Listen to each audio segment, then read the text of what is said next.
తిరుమల తిరుపతి దేవస్థానంలో ఏడాదిలో 4 సార్లు ఆలయ శుద్ధి కార్యక్రమాన్ని నిర్వహిస్తూ ఉంటారు. దాంతోపాటు గ్రహణం, ఇతరత్రా ఏదైనా ముఖ్య కార్యక్రమాలుంటే ఆలయాన్ని నీటితో పూర్తిగా కడిగి శుద్ధి చేస్తూ ఉంటారు. తిరుమల ఆలయంలో నిర్వహించే ఈ సేవను కోయిల్ ఆళ్వార్ తిరుమంజనంగా పిలుస్తూ ఉంటారు. అసలు తిరుమలలో నిర్వహించే ఈ కార్యక్రమానికి కోయిల్ ఆళ్వార్ తిరుమంజనంగా ఎందుకు ఆ పేరు వచ్చింది? ఆగమ శాస్త్రం ప్రకారం ఇది ఎందుకు నిర్వహిస్తారు? తిరుమలలో ప్రతి ఏడాది ఉగాది పర్వదినం, స్వామివారి బ్రహ్మోత్సవాలు, ఆనివార ఆస్థానం, వైకుంఠం ఏకాదశి వంటి పర్వదినాల ముందు వచ్చే మంగళవారం రోజునే ఈ కార్యక్రమం నిర్వహిస్తూ రావడం ఆనవాయితీగా వస్తోంది. ఈ నెల 4 నుంచి జరగనున్న వార్షిక బ్రహ్మోత్సవాల నేపథ్యంలో శ్రీ వెంకటేశ్వర స్వామివారి ఆలయాన్ని మంగళవారం ఆలయ శుద్ధి కార్యక్రమం నిర్వహించారు. ఆలయంలోని ఆనంద నిలయం నుంచి బంగారు వాకిలి వరకు, శ్రీవారి ఆలయం లోపలున్న ఉపలయాలు, ఆలయ ప్రాంగణం, గోడలు, పైకప్పు, పూజా సామాగ్రి తదితర అన్ని వస్తువులను శుద్ధ జలంతో శుభ్రం చేస్తారు. ఈ సమయంలో స్వామివారి మూల విరాట్ను వస్త్రంతో పూర్తిగా కప్పివేసి ఈ కార్యక్రమాన్ని నిర్వహించారు. శుద్ధి కార్యక్రమం తరువాత నామకోపు, శ్రీచూర్ణం, కస్తూరి పసుపు, పచ్చాకు, గడ్డ కర్పూరం, గంధం పొడి, కుంకుమ, కిచీలి గడ్డ తదితర సుగంధ ద్రవ్యాలు కలగలిపిన పవిత్ర పరిమళ జలాన్ని ఆలయం అంతటా ప్రోక్షణం చేశారు. అనంతరం స్వామివారి మూల విరాట్టుకు కప్పిన వస్త్రాన్ని తొలగిస్తారు. ప్రత్యేక పూజ, నైవేద్యం కార్యక్రమాలను శాస్త్రోక్తంగా నిర్వహిస్తారు. ఆ తరువాత భక్తుల్ని స్వామివారి దర్శనానికి అనుమతించారు. ఈ నేపథ్యంలో కోయిల్ ఆళ్వార్ తిరుమంజనం అనే పేరు ఎలా వచ్చిందంటే, ఆళ్వారులంటే 12 ఆళ్వారులు గుర్తుకొస్తారు.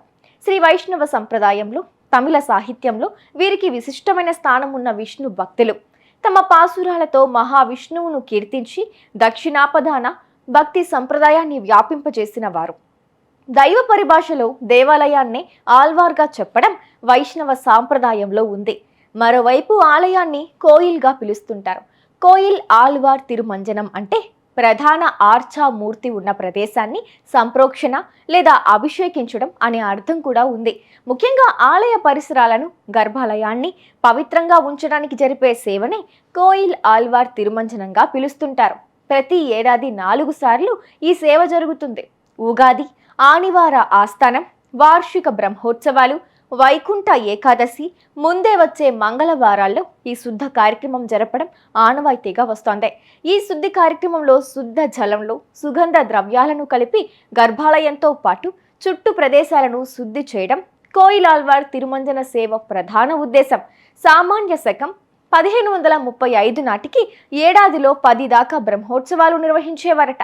ప్రతి బ్రహ్మోత్సవానికి ముందు కోయిల్ ఆళ్వార్ తిరుమంజన సేవ చేసేవారని అప్పటి శాసనాల్లో లిఖించబడింది. అఖిలాండ బ్రహ్మాండ నాయకుడైన ఆ దేవదేవుడికి ఏటా 450 పైగా ఉత్సవాలు, సేవలు నిర్వహిస్తున్నారు. అందులో అత్యంత పవిత్రమైన స్వామివారి కైంకర్య సేవనే కోయిల్ ఆళ్వార్ తిరుమంజన సేవగా పిలుస్తారు. కోయిల్ ఆళ్వార్ తిరుమంజనం అంటే తమిళ పరిభాషలో కోయిల్ అంటే కోవెల అని అర్థం, ఆళ్వారు అంటే భక్తుడు అని అర్థం. భక్తుని హృదయ మందిరంలో దేవదేవుడు కొలువైనట్టే. కోవెలలో స్వామివారు కొలువై ఉంటాడనే దానికి సాక్ష్యమే కోయిల్ ఆళ్వార్ తిరుమంజనం. శ్రీవారి పవిత్ర గర్భాలయ స్థానాన్ని సంప్రదాయంగా వైఖానస ఆగమోక్తంగా శుద్ధి చేసే కైంకర్య సేవయే కోయిల్ ఆళ్వార్ తిరుమంజనం. తిరుమల గర్భాలయంలో శ్రీ వెంకటేశ్వర స్వామి స్వయం వ్యక్తి శాలిగ్రామ శిలామూర్తిగా కొలువై ఉంటారు.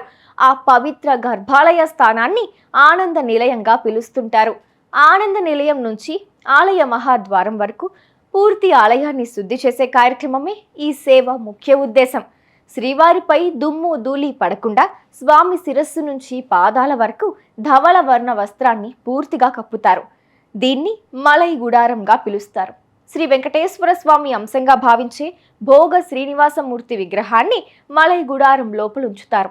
శ్రీవారి ఆలయంలో కొలువై ఉన్న అనంత, గరుడ, విశ్వక్సేన, సుగ్రీవ, హనుమంత, అంగద పరివార సమేత దేవతా మూర్తులను ఘంటా మండపంలోకి తరలిస్తారు. దీన్ని గరుడాళ్వార్ సన్నిధిగా పిలుస్తారు. వీటికి అభిషేకం చేసేటప్పుడు చుట్టూ తెరలు కట్టి ఈ మూర్తులకు ఏకాంతంగా తిరుమంజన సేవ కార్యక్రమం చేస్తారు. ఆ తరువాత కొత్త పట్టు వస్త్రాలతో అలంకరిస్తారు. గర్భాలయంలో పూజాధికారులు నిర్వహించే అర్చకులు, వారికి తోడుగా ఉండే పరిచారకులు ఏకాంగులు మాత్రమే ప్రవేశించి 4 గోడలు పై కప్పుకు అంటుకొని ఉన్న దుమ్ము ధూళితో పాటు బూజుతో పాటు కర్పూర మసిని తొలగించి శుద్ధ జలాలు శుద్ధి అంటే అభిషేకం చేస్తారు. కులశేఖరుడ పడి గర్భాలయం ముందే ఉండే మొదటి మహాద్వారం వరకు ఆలయ అధికారులు, ఉద్యోగులు ఆలయ శుద్ధి కార్యక్రమాన్ని ఎంతో భక్తి శ్రద్ధలతో నిర్వహిస్తారు.